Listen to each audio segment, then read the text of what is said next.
Sveiki, čia Gintarė iš Tavo sveikata LT ir šiandien noriu Jums papasakoti labai įdomų dalyką. Tai yra dalykas, kuris vadinasi mėlynosios zonos. Angliškai tai vadinasi blue zones. Ir tos mėlynosios zonos iš tiesų tai yra koncentracija žmonių, kurie gyvena labai ilgai. Dažniausiai tai yra virš 100 metų. Ir yra 5 pasaulyje vietos, kur žmonės gyvena daugiau negu 100 metų. Ir noriu pasidalinti su jumis įžvalgomis, kas buvo nustatyta, atrasta, kokios tendencijos, dėl ko tie žmonės gyvena 100 metų. Ir lygiai taip pat pabaigoje norėsiu pateikti savo labai asmeninės įžvalgas, ką manau mes kaip lietuviai galėtume daryti geriau, kad išgyventume iki 100 metų ir daugiau. Nes statistika yra tokia, kad Lietuvoje vidutiniškai moterys gyvena to esu pasižymėjusi, iki 79 metų, o vyrai iki 70. Tai kas nenorėtų papildomų 20 ar 30 metų gyvenimo. Ir kas įdomu, kad tie žmonės, kurie gyvena iki 100 metų arba daugiau, juos, kai filmuoja ties 100 metų ar daugiau, ar ten beveik 100 metų amžiaus, jie yra gyvybingi, jie nėra tie, kurie guli lovoje, jie yra visiškai pilnai funkcionuojantys žmonės ir turbūt kai kurie gal netgi aktyvesni negu aš. Tai labai noriu pasidalinti įžvalgomis, tai kaipgi mes galime gyventi ilgiau, ką tie žmonės daro tokio jau ypatingo ir kokie yra tie 5 elementai. Kokie yra tie elementai tarp šitų 5 vietų pasaulyje, kur žmonės išgyvena daugiau negu 100 metų. Tai dabar 5 tos vietos pasaulyje yra tokios. Pirmoji vieta yra Okinavoje, tai yra Japonija, ar ne Azija. 2 vietos iš jų yra Europoje iš tiesų, tai yra Ikarijoje, tai yra Graikijos šalis, ir Sardinijoje, tai yra Italija. Ir 2 iš jų yra Amerikoje ir Lotynų Amerikoje. Tai yra Nikoja, Kostarikoje, tai čia jau Lotynų Amerika. Ir Loma Linda, tai yra Kalifornija, tai yra Jungtinės valstijos. Tai kas buvo padaryta? Į visas šitas 5 vietas labai daug žmonių, tyrėjų, mokslininkų, šiaip entuziastų vyko žiūrėti, kaip jie gyvena, kas iš tikrųjų vyksta, su jais pačiais kalbėtis. Kągi jie daro tokio ypatingo, kad jie išgyvena iki 100 metų. Tai aš ir pasidalinsiu šiomis įžvalgomis. Ir pagrindinės jų iš tikrųjų yra tokios 4 didelės sferos. Ir manau, jos nebus nei vienam iš mūsų siurprizas. Tai yra maistas, tai yra bendravimas, tai yra požiūris ir tai yra judėjimas. Iš kur atsirado tas tendencijų toks... Iš kur atsirado tos tendencijos išvados, tai žiūrėjo, kas yra bendra tarp bent jau kelių, 2, 3, 4, kartais netgi visų 5 vietų. Ir iš to buvo pateiktos įžvalgos, ką kiekvienoje kategorijoje žmonės darė, kas leido jiems pasiekti daugiau negu 100 metų. Tai pirmiausia, iš tiesų noriu pakalbėti apie, tai apie ką ir labai daug kalbu, tai yra maistą. Tai kuo dabar jų tas maistas ir maisto įpročiai buvo ypatingi. Tai pirmiausia, jie visi valgė beprotiškai daug maisto, kurį užsiaugina patys vietoje natūraliai. Tai būtent dėl to labai džiaugiuosi, kad visų pirma mano tėveliai augina daržoves ir jie gali valgyti maistą savo užaugintą. Jie yra tokie mažiukai ūkininkai, irgi prekiauja turguje Šiauliuose. O šiaip kuo irgi dabar labai džiaugiuosi, kad turim galimybę būtent jums parduoti ir turi duoti galimybę įsigyti produktų, kurie yra lietuviški. Visi iš jų yra natūraliai auginti, o labai daug jų yra ir ekologiški netgi. Tai labai džiaugiuosi, kad šitas punktas buvo kaip viena iš didžiausių tendencijų, dėl ko žmonės gyvena iki 100 metų ir kad aš jums asmeniškai galiu ne tik papasakoti, bet ir suteikti galimybę įsigyti tų produktų, kurie yra lietuviški, natūralūs, o dauguma netgi ir ekologiški, su rakto skylutės ženkleliu ir taip toliau. Tai tikrai kokybiški produktai. Tai čia vienas dalykas apie maistą. Dabar antras dalykas apie maistą buvo tai, kad visos šios vietovės maitinosi tokiu maistu, kuris daugiausia ateina iš augalinės kilmės. Jie valgydavo ir gyvulinės kilmės produktus. Na, gyvulinė kilmė tai labai greitai, kad suprastume visi, yra mėsa ir yra iš gyvūnų padaryti arba gaunami produktai. Tai yra kiaušiniai ir pieno produktai dažniausiai. Tai tokių dalykų, tokios maisto grupės mityboje tų žmonių, kurie gyvena virš 100 metų, tose mėlynosiuose zonose, būdavo iš tikrųjų mažuma ir daugiausiai jie valgydavo augalinės, kaip ir minėjau, kilmės produktus. Tai yra įvairios daržovės, tai yra pupelės, salotos ir taip toliau. Tai čia antras dalykas buvo apie maistą. Trečias dalykas yra tai, kad jie valgo lėtai. Ir žinau, kad mums kaip lietuviams taip yra labai sunku valgyti lėtai, mes norim greit pam susigrūst, nes neturim laiko, nes kažkur bėgam. Bet tie žmonės dažniausiai valgo būriuose, valgo su šeimomis, valgo su draugais, net ir dienos metu. Ir dėl to natūraliai jie suvalgo maistą per žymiai ilgesnį periodą. Ir tai irgi jau buvau rekomendavusi jums valgyti kiek įmanoma lėčiau.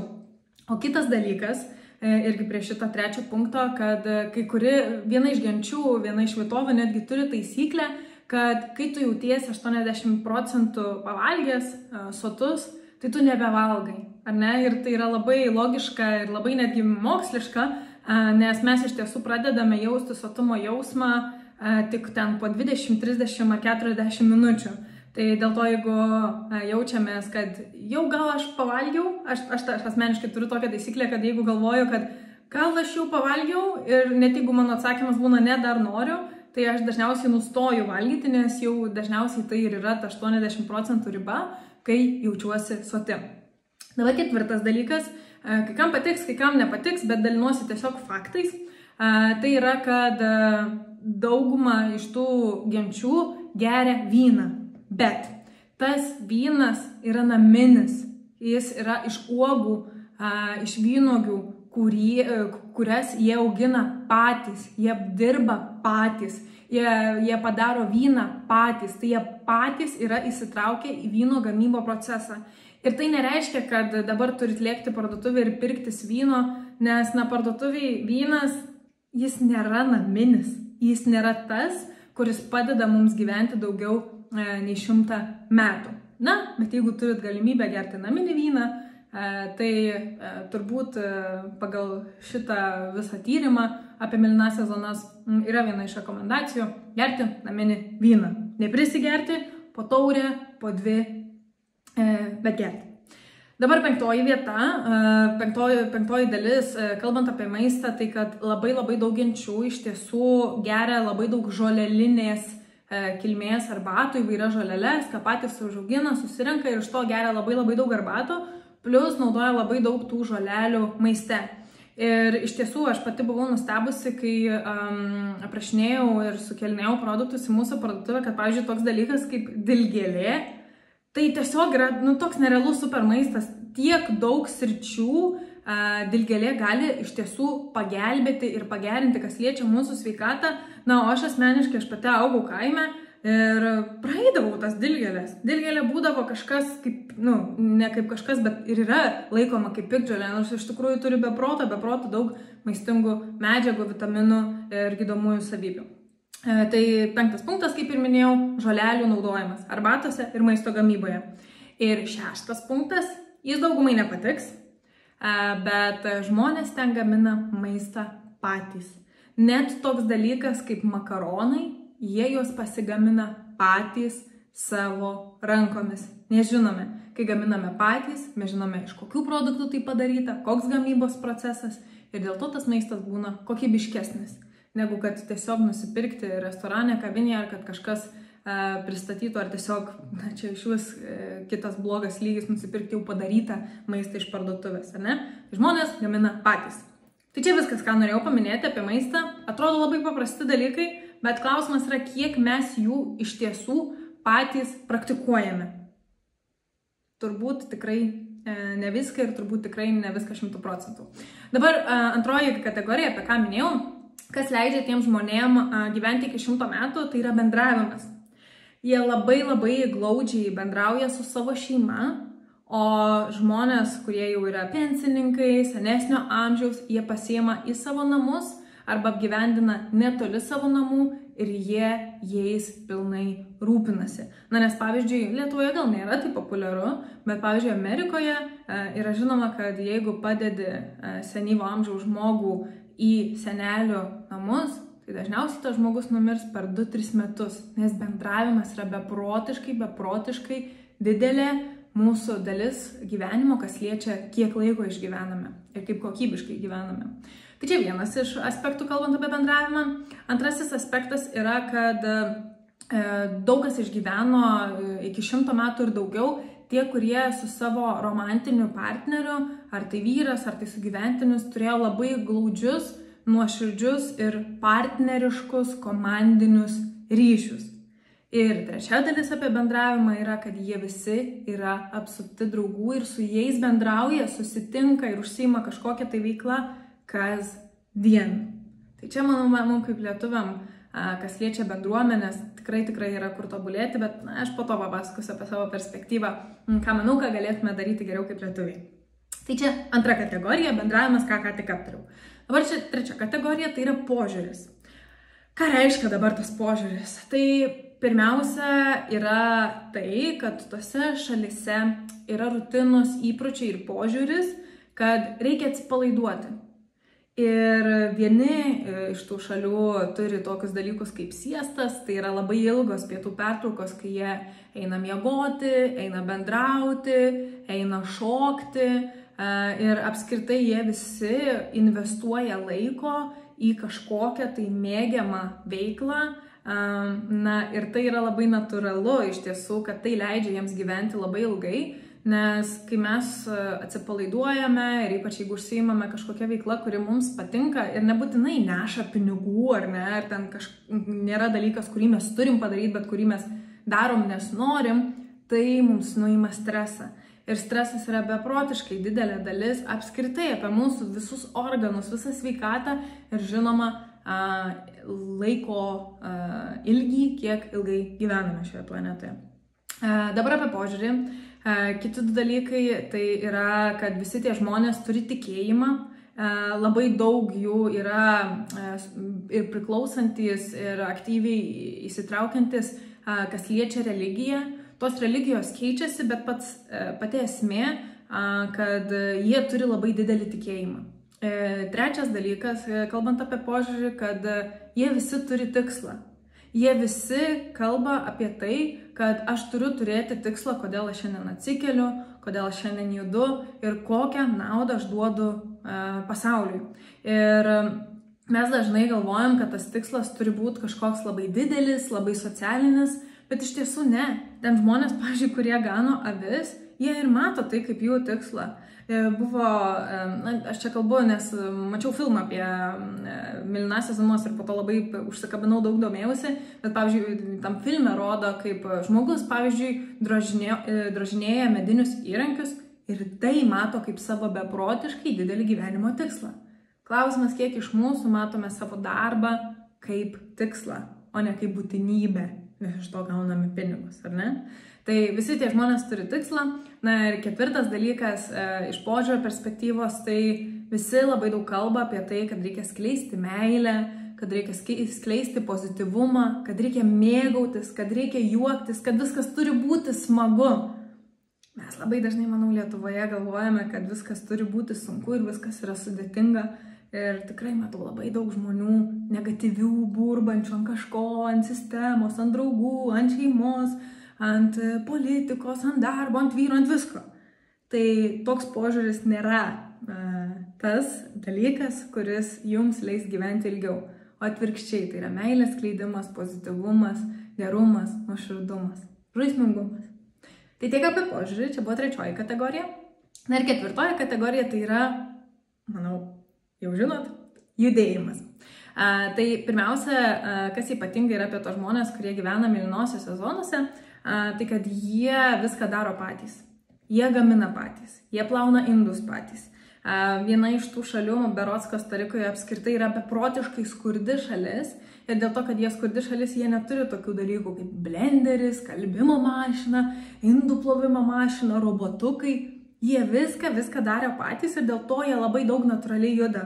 Taip pat labai daug iš tų genčių, ne genčių, gal vietovių, kur žmonės gyvena ilgai, jie taip pat užsiima sodininkystę, jie augina savo augaliukus, jie augina savo avytes, jie eina į kalnus, jas ganyti ir taip toliau. Tai jie labai daug tokių buities dalykų daro patys ir dėl to labai natūraliai juda ir jiem nereikia eiti į sporto salę ir prisiversti eiti į sporto salę. Judėjimas jiem yra tiesiog kasdienybė. Ir kitas dalykas, kas liečia judėjimą, tai kad žmonės labai daug vaikšto. Dažniausiai tuose vietovėse netgi nėra tokio dalyko kaip transportas ir berods Sardinėje iš viso ta vieta yra labai kalnuota, tai žmonės labai natūraliai daug vaikšto, nes nueiti parduotuvę lygiu keliu ir kalnuotu keliu yra du skirtingi dalykai, ar ne? Ir kai judėsime kalnu, kai eisime aukštyn, žemyn, kai amplitudė nėra tokia vienoda, mes žymiai daugiau naudos gausime iš to judėjimo. Tai jie juda labai natūraliai ir vengia transporto. Na ir trečias dalykas yra, kad jau čia truputėlį minėjau, kad dauguma jų turi darbą, kur reikia judėti. Ar tai su arkliais, ar tai su avių ganimu susijusi, ar tai sodininkystė, ar tai maisto gamyba, ar ne, bet dauguma jų veiklų, o dažnai net ir darbų yra tokie, kur reikia labai daug natūraliai judėti, o ne tai, kad atsisėsti ir sėdėti vienoje vietoje 8 arba 9 valandas. Tai čia tik žinių ir noriu pasidalinti vieną tokią istoriją, kurią irgi rodė per filmą. Tai yra žmogus iš Okinavos, vienos iš tų mėlynųjų vietų, kuris būdamas jaunas turėjo svajonę išvažiuoti Ameriką ir išvažiavo būdamas jaunas. Na ir ten, žinot, amerikietiška svajonė vadinama, dirbo, užsidirbo pinigų, pasistatė namą, susikūrė šeimą, nusipirko mašiną ir taip toliau ir taip toliau. Ir jam jau esant vyresniam amžiui, dabar tiksliai neatsimenu ir nepasakysiu, bet berods ar 40 ar 50 metų, kai jam buvo, jam daktarai pasakė, kad jis turi tokią ligą, kur jis turi jau labai ribotą laiką gyventi ir jeigu gerai prisimenu, tai yra, kad jie žadėjo, jog jis turi maždaug pusę metų gyvenimo. Tai jis sužinojęs tokią žinią, jis nusprendė, jog nori mirti ten, kur gimė ir dėl to jis grįžo į Okinavą. Grįžo į Okinavą, grįžo į savo bendruomenę ir žinot ką, jis ir buvo vienas iš tų žmonių, kurie išgyveno iki 100 metų. Amerikoje jam daktarai pasakė, kad jis gyvens iki pusės metų dar, turbūt taip ir būtų nutikę, bet kadangi jis grįžo į Okinavą, kur yra natūralesnis maistas, bendravimas, bendruomenės, daugiau judėjimo, pozityvesnis požiūris ir taip toliau, visi šie dalykai jam per daug nesistengiant padarė taip, kad jis išgyveno iki daugiau nei 100 metų. Argi tai nenuostabu? Tai tikrai rodo, kad įpročiai, kurie ateina iš tų mėlynųjų zonų, ką jie praktikuoja, yra super, yra nerealūs ir mes kiekvienas turėtume galvoti iš to, ką išvardinau, na gerai, tai o kas yra tie dalykai, kur aš galiu pasitempti.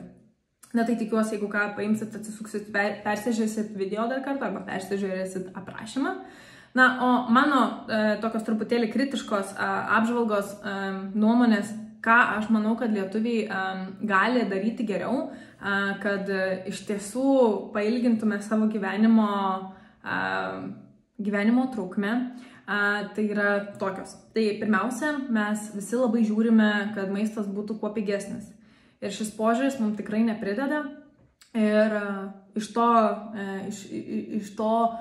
ką kalbėjau apie mėlynąsias zonas, mums reiktų, nes mes turim prieigą, iš tiesų esam labai laimingi dėl to, reiktų rinktis maistą, kuris yra kuo labiau naminiškesnis, kuo labiau natūralesnis, kuo labiau ekologiškesnis, kuo labiau bio ir taip toliau.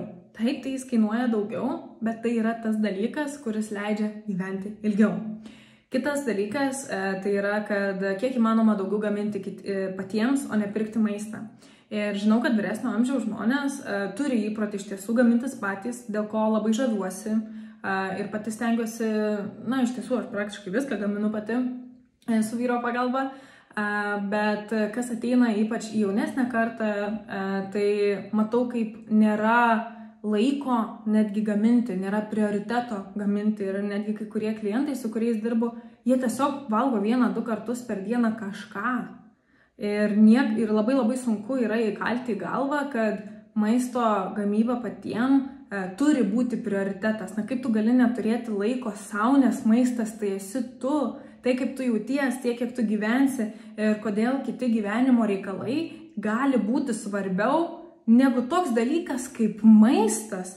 Čia yra toks didelis savęs negerbimas ir nemylėjimas, mano nuomonė, neprioritizuoti maisto gamybos arba apskritai tiesiog valgymo patiems. Tai čia 2 punktelis. 3 punktelis, žinau, kad jis daugam nepatinka ir yra sunku įvykdyti, bet kiek įmanoma daugiau vaikščioti kitiem. Patiems, o ne su transportu. Žinau, kad transporto neišvengsit ir juo vis tiek teks naudotis, bet pavyzdžiui, jeigu gyvenate mieste, kur yra autobusai, troleibusai, viešasis transportas, tai išlipti galbūt stotelę anksčiau vieną ir tada tą vieną stotelę praeiti peškomis, mašiną pasistatyti, jeigu yra aikštelė ar ne prie parduotuvės ar kažkur toliau, kad truputėlį toliau paeitumėt ir apskritai turėti įprotį kasdien vaikščioti, kasdien išlysti į lauką, nors kelioms minutės. Ne tik dėl vitamino D, bet ir dėl judėjimo. 4 dalykas, tai manau, čia yra labai didelis susijęs su požiūriu lietuvių, kad jau truputėlį minėjau ir burbėjau, kad aš manau, kad dauguma lietuvių, nemanau, bet matau, kad dauguma lietuvių turi daug negatyvo savyje. Vieni jie išreiškia labai akivaizdžiai, labai agresyviai arba pasyviai agresyviai, vieni jie susilaiko savo. Tai, manau, turėtų būti daugiau susitelkimo, būti pozityvesniems, skleisti meilę, prisileisti žmones, nebijoti pasitikėti žmonėmis, nebijoti atskleisti daugiau jausmų žmonėm, turėti atviresnius pokalbius. Aš šią vasarą truputėlį darbavausi pas tėvus turguje ir tikrai ateidavo daug vyresnio amžiaus porų. Ir aš tiesiog prieš savo akis matydavau, kiek labai tos poros yra vieni ant kitų negatyvus. Tai yra vyras ir žmona, bet jie yra žmonės, kurie sukelia vienas kitam daugiausia negatyvo turbūt. Nes vis yra kažkokie priekaištai dėl tokių paprastų dalykų kaip maišelis, rankenėlė, ką pirkti, kiek pirkti, nepirkti ir taip toliau. Tai tiesiog pasistengti būti daugiau pozityviem, nuoširdesniem, jeigu kažkas nepatenka, turėti atviresnius pokalbius ir galbūt nebijoti konflikto atviresnio, kuris gali išspręsti problemą, negu kad turėti didelį pasyvų agresyvumą. Tai čia kitas punktas. Ir manau, kad labai daug lietuvių bijo mylėti save ir ne tik lietuvių, pasaulyje taip yra, bijo mylėti save ir dėl to neskiria laiko atsipalaidavimui, neskiria laiko maisto gamybai, neskiria laiko vaikščiojimui, nes yra kiti dalykai svarbesni reikalai. Reikia tą padaryti, čia turiu dirbti, čia turiu lėkti, čia tas paskambino, čia tararara. O kur esu aš? Kiekvienas žmogus turėtų būti numeris 1 pats savo pasaulyje, gyvenime ir kasdienoje. Aš nekalbu apie savanaudiškumą, aš kalbu apie kiekvieną kartą rinkimąsi save, meilę savo. Ir manau, kad visi šitie dalykai tikrai padėtų lietuviams turėti ilgesnį gyvenimo laiką, galbūt net ir iki 100 metų. Tai tiek žinių, čia buvo Gintarė iš Tavo Sveikata LT. Pakomentuokit, kokių turit klausimą apie sveikatingumą, apie ką toliau turėčiau kurti, užsiprenumeruokit mūsų YouTube kanalą, parašykit žinutę, jeigu kažkas patinka, nepatinka, pabendraukime truputėlį aktyviau, nes tikrai labai laukiu kiekvieno iš jūsų klausimo, kiekvienos iš jūsų žinutės, pasidalinimo, įžvalgos, ką daryti geriau, kas yra gerai, ko džiaugiatės. Ir noriu pasakyti, kad aš jūs labai myliu ir labai ačiū, kad žiūrit mano video. Man tikrai nuo to labai smagu. Gražios jums dienos.